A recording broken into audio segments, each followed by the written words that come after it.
Secondly, and this bears repetition, it must be borne in mind that as national government is endeavoring to do all this, Schedule 4, Clause 18, and Schedule Part 1 and Part 2 makes it very clear that no matter how well-intentioned the government may be, housing still remains a county function, function. And the only thing given to national government is the policy. This bill is not prescribing policy, it's prescribing the way of doing it. That will remain unconstitutional no matter how you couch it. Thirdly, Mr. Speaker, in terms of counties, this bill is very strange. It comes under the hand of the Honorable Kimani Ichung'wah, and it purports in the purposes that it has nothing to do with counties.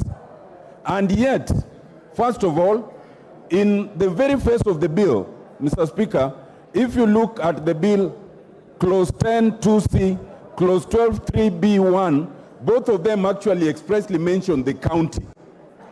Besides, in their rendering of explanation, we have been told that actually they are getting land that is right now held by the counties. You cannot get land from the counties and say the bill does not concern counties, by definition and by law. It means, by whatever formulation, the bill must also involve the Senate, and it must also involve discussion with the county governments. Mr. Speaker, the question of land is not clear. This bill proceeds as if these units will be built in the air. There is no attempt to talk about land acquisition at all.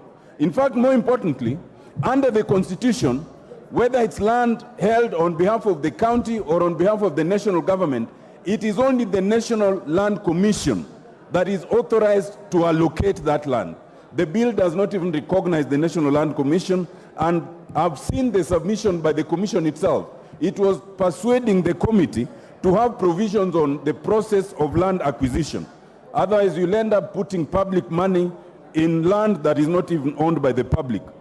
Mr. Speaker, this bill, in a very serious manner, makes several aspects that are very unclear. First, in terms of ownership. It does not make it clear whether we are talking of affordable ownership of houses or affordable rental of houses. It is totally confused. And if you look at Section 10 and 37 as read together, it's only talking about then paying a percentage of whatever, 10% actually, of whatever is deemed to be the worth of the unit. It doesn't say whether it's 10% represent the purchase price or the rental price. This bill again, Mr. Speaker, in trying to talk of administration, it becomes very confusing.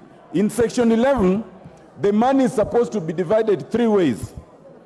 Part of it is divided to the National Housing Corporation, another part to the slum upgrading program, and the third part to the State Department responsible for housing in Section 11. It then seeks to assume later in the bill that it is only the State Department and the board that is created that is administering the fund.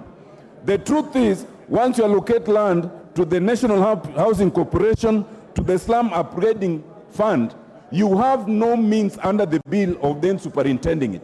It means that only 1/3 of the money allocated under this bill will be superintended by the board that is created. Mr. Speaker, in all fairness, the bill then does something very, very dangerous in Section 2A. And Mr. Speaker, we all know that the collector of taxes is the Kenya Revenue Authority. But this Section 2A then authorizes any other person appointed by the Cabinet Secretary for the time being responsible for National Treasury for the purposes of collection of funds under this Act. We are enabling an entity who is not even said to be a government entity to collect government taxes. We must be the only country that can do such a thing.